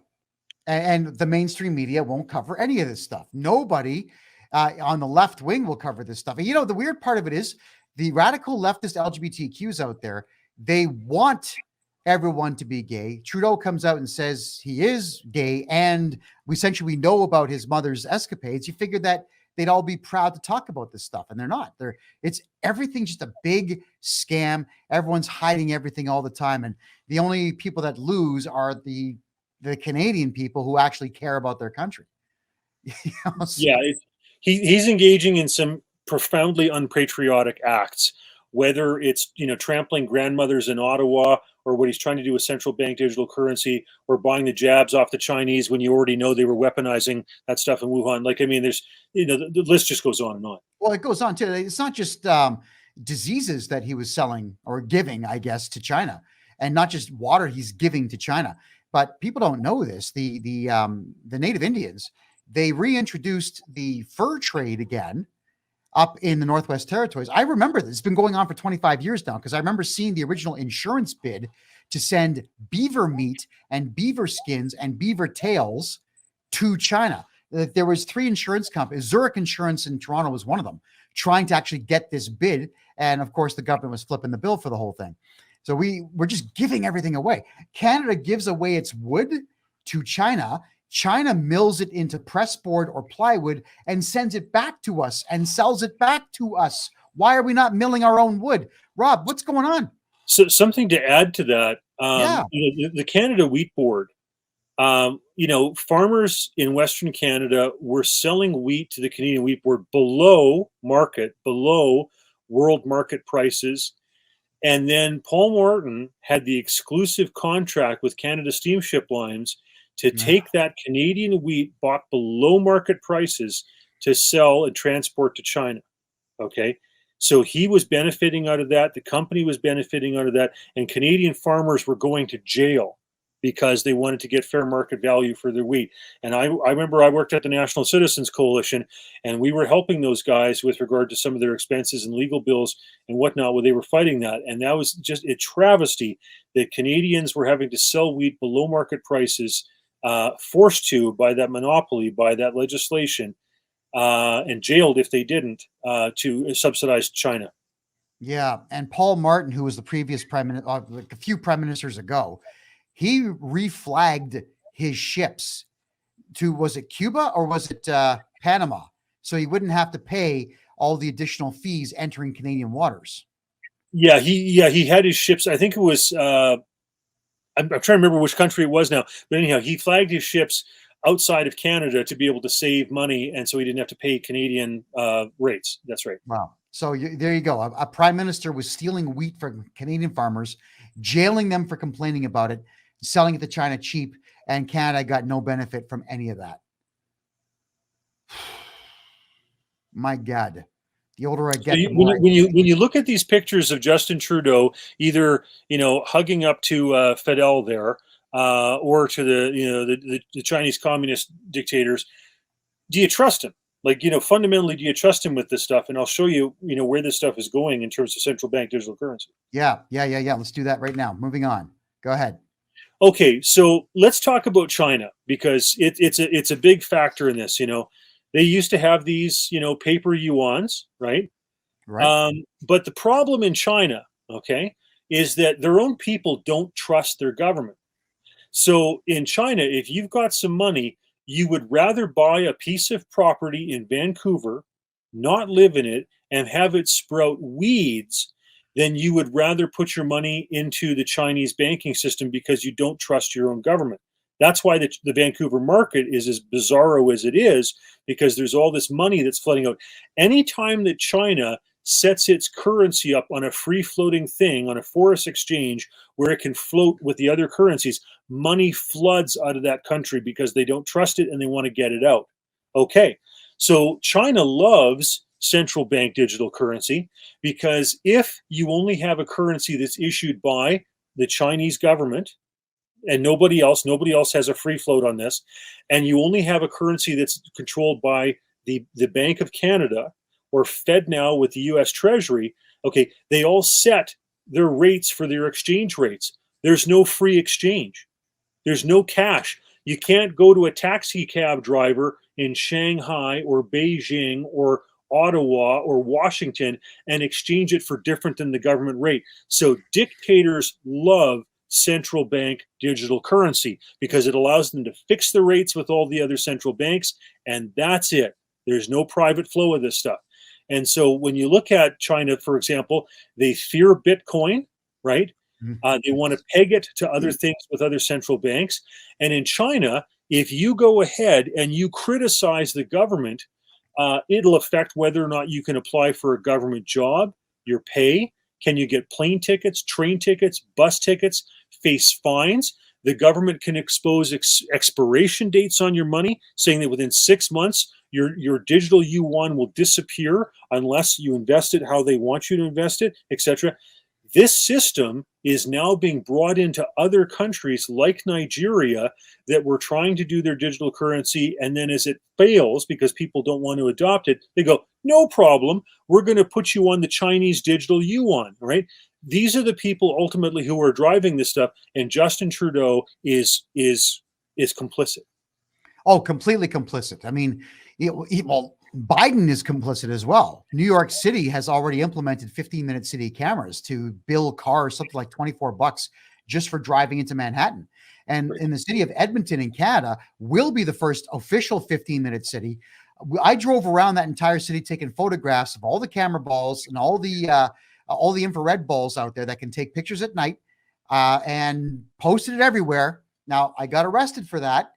They let me go. Actually, that was the quickest catch and release. I got arrested. I sat in the back of the car for 15 minutes. They made phone calls to the boss. Something about them not wanting to prosecute for photographs because I was already too famous because of arrests. You might have. You see, the problem is you might have been drawing attention to their 15-minute city plans. You see that yes, probably. So yeah. They let me go, and that's the quickest arrest ever. And then they said, okay, there's no charges, but you got to stop doing this. Yes, officer. Just let them think they win. Yes, officer, and walked away. Wow. But Edmonton is going to be the first one. And they are, the city council of Edmonton is very proudly showing videos, really well animated videos, I might add, explaining how great this is, how wonderful it is, because we're saving the planet. But Rob, go ahead. I want to tell you, we're carbon negative. That's all I got to say. We're carbon negative in this country. Go ahead. I want to tell you a story.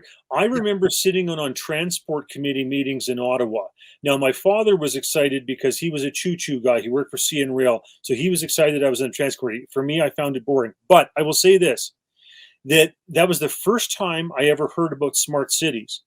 And it was all about these cameras, and it was all about being able to track how many people were waiting at a light, and therefore, depending on the backups at the light, it could go between, green and red and try to facilitate traffic flow.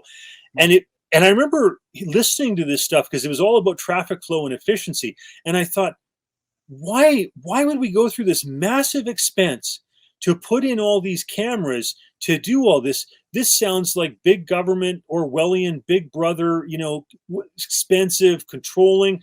Why the hell would we want that?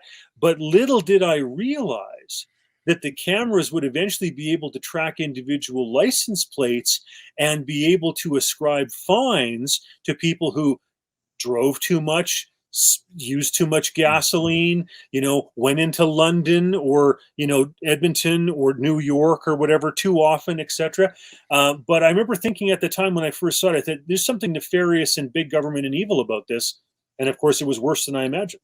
Yeah. And well, I can't tell you to do so. I can just say that without electricity, it all fails. And all of Canada's power cords, cables, are on towers that could very easily be brought down with a bulldozer and a chain. I'm not saying do it. I'm just saying that is, they didn't really think it through. That is the quickest way to solve that the 15-minute city problem. Don't do it. That's against the law. I'm just getting to a point there. Yes, Ed. Okay, so during the USSR, Soviet era, former Yugoslavia under Marshal Tito, a lot of these countries had black markets going on. And actually, in former Yugoslavia, they had the official currency was a dinar under the socialist system, murderous communist socialist system. Sorry about that. Got to clarify. You could not buy a tractor with dinars. You had to use Deutschmarks. And where did you get Deutschmarks? Black market, working under the table, begging, borrowing, stealing, selling your fruit for Deutschmarks instead of dinars. I think we're going to have a secondary currency, and I hope it's going to be silver coins. Well, in Weimar Germany, things got so bad that people would take, say, for example, gold or silver necklaces and cut them up into their individual links. And then one link of silver might be a loaf of bread, one link of gold, might be something else, etc. But that's what it got to. So I know a lot of preppers out there are hoarding it. They've buried it.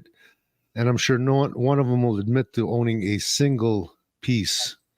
Well, when Franklin Delano Roosevelt was doing his stuff with regard to the fighting the Depression, etc., back in the 30s, they made it illegal to own gold because the government wanted to have a monopoly on gold, so the private ownership didn't drive the prices up.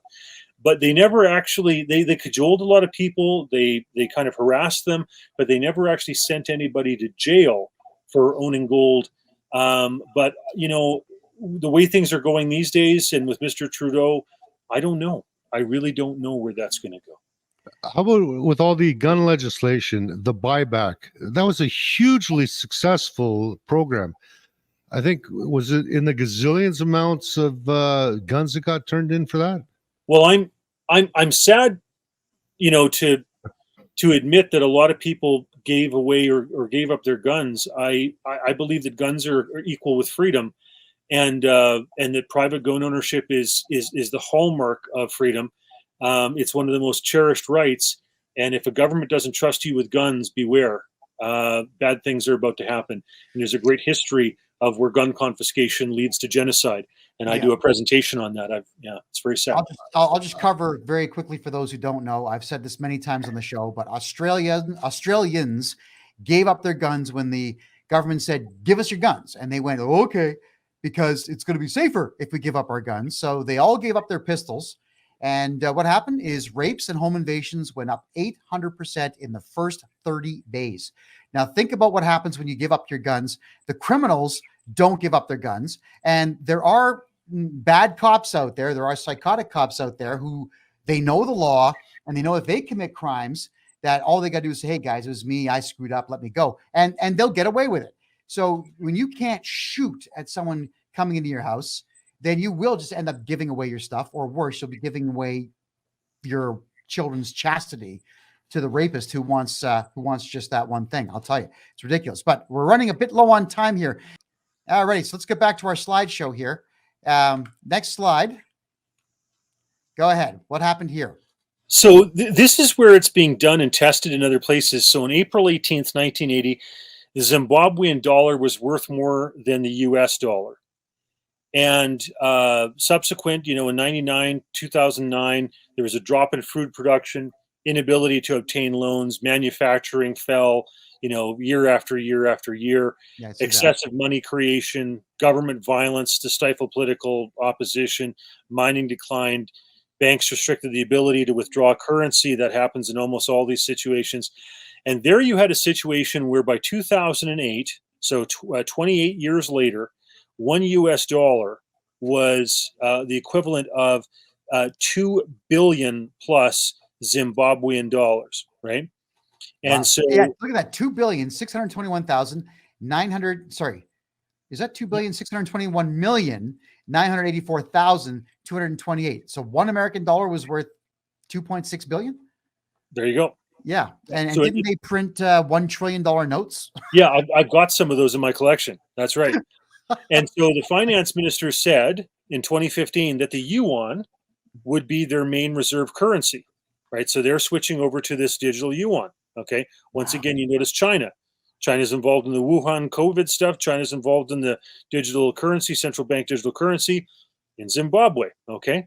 And so out of 9 legal currencies that are accepted in Zimbabwe, 90% prefer to use the US dollar and 5% the South African rand. But I'm just telling people this central bank digital currency stuff, this Chinese digital yuan, it's not just here, it's spreading around, and you can look at what's happening in other countries to measure what's going on. For those who also don't know, these Chinese infrastructure projects out there, like Pakistan is pretty much owned by China now, where China would loan it a ton of money, which they just create from nothing, essentially. And they built new shipping ports and that new highway that can get stuff into the mountain ranges. And then, of course, Pakistan can't pay. So China says, hey, don't worry about it, man. We'll write that debt off, but we own the highways and we own all your shipping ports. Now, when I was in Myanmar with Adrian there back in 2018, we were in the town of Sitwe, which only had one traffic light in the whole town. Very, very bustling town. But China was actually building a brand new shipping port that could have fit at least one oil tanker within it. That's how big it was. Small by comparison to other countries. But the Burmese army said, you know what? We're not going to give this to China. China's calling in the debt. We said no. And that's where the issue kind of fired up in the western half of that country, where the Burmese army was actually throwing Chinese diplomats out, saying, you're out of here. I don't like the fact that they incarcerated interim president Aung San Suu Kyi. I was actually very upset about that. And unfortunately, when the Burmese army said no to China, then the Islamic groups began fighting with everybody again. And then the Arakan Rohingya Salvation Army started killing people again. And then the actual Rakhine people said, now's our chance for independence. So there's a 4-way civil war going on in that country ever since, and all because China wanted to take over one shipping port. It's that easy to trigger a war in a country. Thank you, China, for that. Unreal. Next slide. What do we have here? Sure. So what they do when they want to eliminate currency and get rid of money is first they eliminate the large bills, right? So they'll get rid of the hundreds and the 50s. And by the way, if I held up a Canadian note right now, you would notice that it has Queen Elizabeth II on it, and so would all of our coins. Right. Well, therefore, the excuse is to take those out of circulation. We have to get rid of those because she's no longer the monarch, you see. Right. And also, when you take into account June 30th, the House of Commons lets out at about June 15th or so. So once they've gone for the summer, that means that Trudeau would have all of July, all of August, and most of September to go ahead and wreak his havoc on the banking system with central bank digital currency. Some of the other things they do, they restrict account access. They claim there's a currency shortage, right?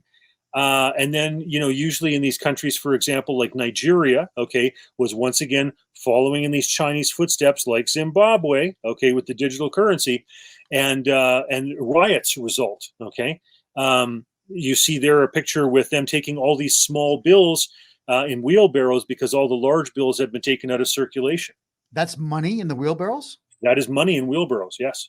And that's okay. So Canada, we used to have the $1,000 bill. They were called pinkies. Now, the Canadian government took them out of circulation because they said it was too easy to sell drugs or whatnot with them. That's a lie, isn't it? Why'd they really take them out? Well, they can claim that that's the reason, and that it sounds like a plausible reason, just like it sounds plausible to say we're going to take the $20 bills and the coins out of circulation because they got the Queen on them and she's not the monarch anymore. It's Charles. But whenever you're doing this, you're taking currency out of circulation. And of course, what they want to replace it with, their plan, is central bank digital currency. And like I said, you can see it in Zimbabwe. You can see it in Nigeria. You can see what they're doing in China with the social credit system. In Canada, they don't call it social credit.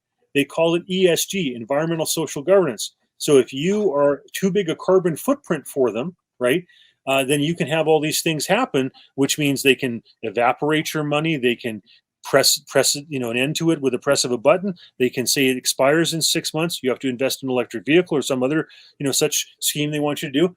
Watch out, folks. It's happening in other countries, and they want to bring it here. Yeah, and they'll get away with it too, I'm sure. All right, next. What do we have here? Well, so in El Salvador, what they've done is they said they're going to go with Bitcoin.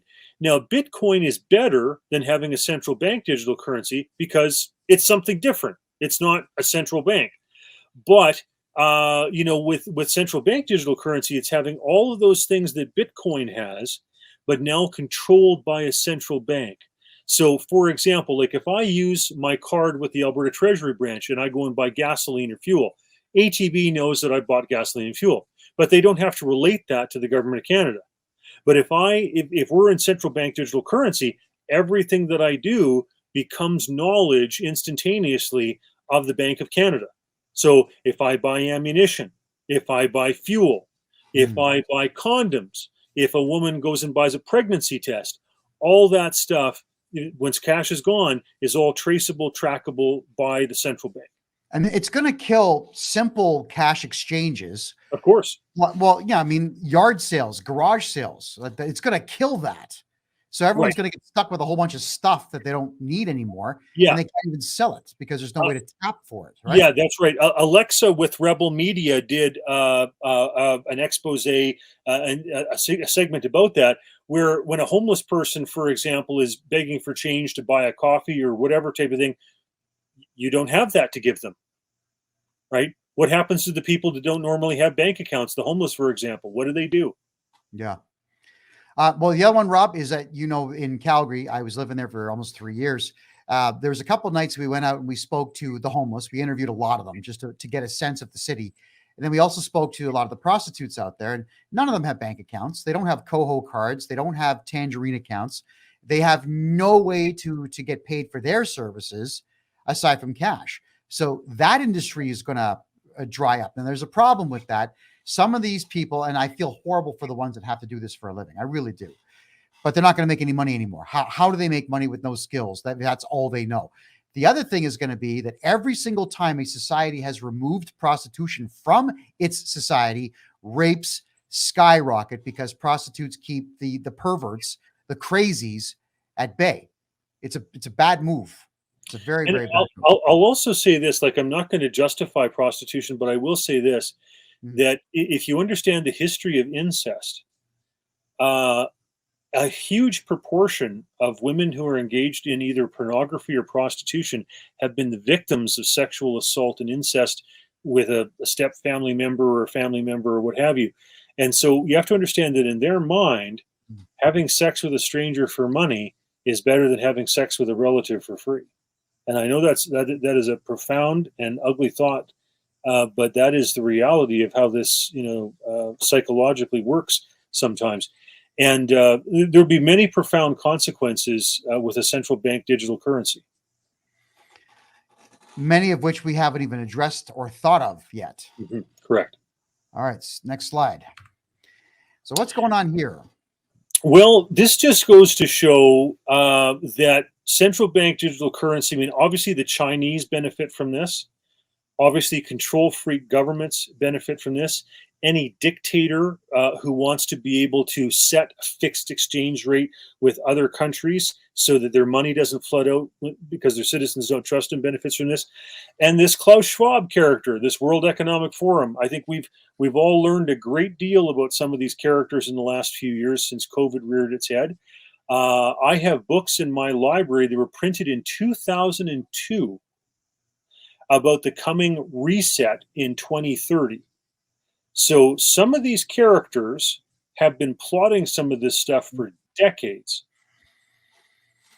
And Klaus Schwab, his book, The Fourth Industrial Revolution, he talks at length about the fact that they do want to destroy everything in order to get this one world currency and one world government into play. And he's even the one that says, and this was mind-numbing when I read his actual documentation on this. He said that we need to have white people either disappear or be bred out of existence because they're the ones most likely to rebel. Whereas he was talking about Asians are the most likely to do what they're told. So, wow. You ever wonder why, like, white people are what, 9% of the world now? This guy's been at this for quite some time. This man is a maniac. Yeah, there's a lot of these guys who I think a lot of us didn't take them at face value because we thought they were cranks, they were off on a pet issue, etc. But when you realize what's transpired with the world over the last few years and what some of the plans, what the documented things they've said that they want to implement are still pending, it's absolutely frightening. Will Dove, I want to give him some credit, a shout out here in Calgary, has on January 24th, he did an expose on this situation with the Bank Act in Canada. I believe it's Section 21, where they've changed that and modified it to eliminate the banks and to come up with this expiry date of June 30th of next year. But yeah, I want people to understand all this stuff, and there's ways we can change it. Either A, if there's an election to get rid of Trudeau, B, if we amend the Bank Act to get rid of that expiry date, C, if provincial premiers with their provincially regulated financial institutions say that those institutions have to peg 3% of their assets, for example, to gold, silver, maybe copper, maybe oil, because that way it's a bulwark against Trudeau trying to collapse the federal currency. And 4 is if the centrally chartered banks themselves, the big banks in Canada, establish provincial alternatives, provincial branches or versions of themselves, and put assets into those so that if Trudeau tries to crash them, it makes it much, much harder jurisdictionally. Do you think it's possible that the provinces would be able to actually have their own currencies that are backed by a commodity? Like Alberta could have its own currency, could it not, backed by oil or potash? Well, in a sense, historically, that was the case. I mean, you talked about, say, for example, those banks, Bank of Nova Scotia, the Bank of Upper Canada. You have the banks of Montreal, Halifax, etc. That, in effect, is what we had in the private banking system that was allowed. Alberta tried that with regard to the prosperity certificates under the social credit government. It was ruled ultra vires, but certainly the Calgary Stampede has issued, dollars in the past. And I would say that if Alberta, for example, says that 3% of the financial institutions provincially regulated have to peg to gold, silver, copper, or oil, we are creating a bulwark against what Trudeau is trying to do federally. And I would encourage Saskatchewan, Ontario, and other right-thinking governments to do the same. Yeah, I like that idea. Getting back to our slideshow here, what do we have here? What is this? Well, this is an example of the Alberta Prosperity Certificate. The Alberta Treasury Branch, for example, was set up in 1938 in Rocky Mountain House. Alf Hook was the longest-serving member of the legislature for the Social Credit Party. And this was an attempt by Alberta to kind of go its own way during the Great Depression. Aberhart entered into politics because a boy in his class, the father committed suicide, and he didn't want to see this type of thing continue. But I also show these Calgary Stampede dollars, which, sometimes only lasted for the duration of the Stampede. Other times went until the end of the year in December. We do have histories of doing these types of things in the country. And I point back again to that wonderful free banking example we had from 1817 to 1914. Canada should be proud of what we had at that time. And I hope that we move back towards something like that. I would love that very, very much. All right. We're almost done the slideshow, folks. Yeah, this just goes to show all these Stampede coins that were printed. So it's not as though this type of thing hasn't been done before. Just today, I was dealing with silver dollars, that show that we actually used to have real money, and we should go back to having real money. I agree. And those are beautiful coins. Are those all silver coins? Those ones, I think a good chunk of them are post 1968, so they're probably not silver per se, but a lot of coins that were done previous to 1968 were silver. Amazing. All right. What do we have here?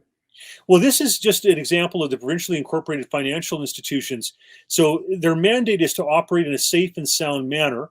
And if you go back to England, Sir Robert Peel's Bank Act in 1844, 1913 was the creation of the Federal Reserve Act in the United States. In 1971, Nixon pulled the US dollar off of the gold standard because he was worried that Charles de Gaulle was going to repatriate the French gold from Fort Knox, bring it back to France.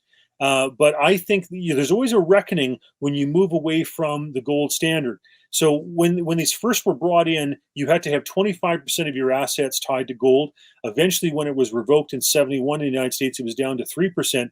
Therefore, I suggest, and I know that Brett Olin with the Bow Valley Credit Union based out of Cochrane here in Alberta, he also agrees with me that we have to go back to having our currencies based in gold.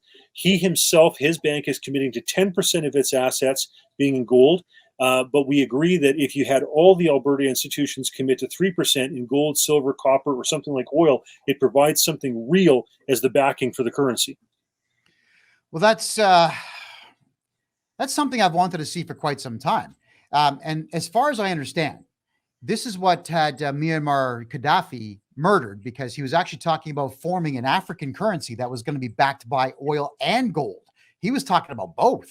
So obviously the Americans couldn't have that, because that African currency would have probably competed as well as the euro, if not more. So Gaddafi, well, the Americans lied to us about who was responsible for select terror bombings, and they went after that guy. And what bothers me about that, Rob, is that when Gaddafi was in charge of his country, Libya, he had a literacy rate of 100%. His people loved him. There's video of him just like no guards, just he's waving like this, standing out of his limousine, out of the roof of it, and people are chasing him, throwing roses at him. His people loved him. If you stayed in Libya and had kids, you got paid for. Gaddafi's a complicated character. He was training the IRA and various other terrorists in the Libyan desert back there a while ago, so he's a complicated character. I by the way, I applaud anybody who wants to have a more sound currency and go back to basing it in something like gold and silver and whatever. I think that's real, and it prevents the government from just printing money and central bank digital foolishness and everything else. He was a complicated character. I think he's got a lot more elements to him than just a gold currency or something. Oh, sure. But I think any world leader's got that. You can't become a world leader unless you're complicated and crooked. That's just how it is. Right? So maybe that's true. This show runs every single Tuesday and Thursday at 9 p.m. Eastern Time, 7 p.m. Mountain Time on freedomreport.ca. Thank you for being here. I love you all, and good night.